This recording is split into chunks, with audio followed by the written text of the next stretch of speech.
കടമറ്റത്ത് കത്തനാർ. ആ ഒറ്റ പേര് മതിയല്ലേ, കടമറ്റം പള്ളി. ഇതെല്ലാം കേൾക്കാൻ ഇന്ന് നമുക്ക് ആ കടമറ്റം പള്ളിയിലോട്ടൊന്ന് പോയാലോ?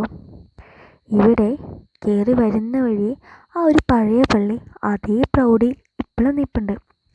ചെങ്ങലകളാൽ ബന്ധിച്ച പള്ളിയുടെ ഓരോ വാതിലുകളും നമുക്കവിടെ കാണാം. ഇത് തുറന്നുള്ളിൽ കയറുമ്പോൾ മനോഹരമായ ആ പഴയ പള്ളി അതേപോലെ തന്നെ ഇപ്പോഴും അവർ മെയിൻറ്റെയിൻ ചെയ്യുന്നുണ്ട്. ഇവിടെ കടമറ്റത്ത് കത്തനാരുടെ കല്ലറയും നമുക്ക് നേരിട്ട് കണ്ട് അവിടെ തൊഴുത് പ്രാർത്ഥിക്കാനും പറ്റും.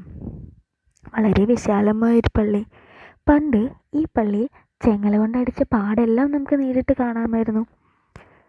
കടമറ്റത്ത് പള്ളിയുടെ തൊട്ടടുത്തായി ഇവിടെ വേറൊരു പള്ളിയും കൂടി നമുക്ക് കാണാം. സഭാപ്രശ്നങ്ങൾ മൂലം പണിയേണ്ടി വന്നതാണത്രേ ആ പള്ളി. ഇത് നമ്മുടെ പഴയോടം ചർച്ച്. ഇവിടെയാണ് കടമറ്റത്ത് കത്തനാർ പാതാളത്തിലേക്ക് പോയി എന്നറിയപ്പെടുന്ന കിണറുള്ളത്. ഇവിടെ ഇപ്പോൾ വരുമ്പോൾ ഇങ്ങനൊരു അറിയിപ്പൊക്കെ ഉണ്ട്. എന്തിനാ അങ്ങനെ ഒരു അറിയിപ്പ് എഴുതി വെച്ചിരിക്കുന്നത് നിങ്ങൾക്ക് ആർക്കെങ്കിലും അറിയുമോ?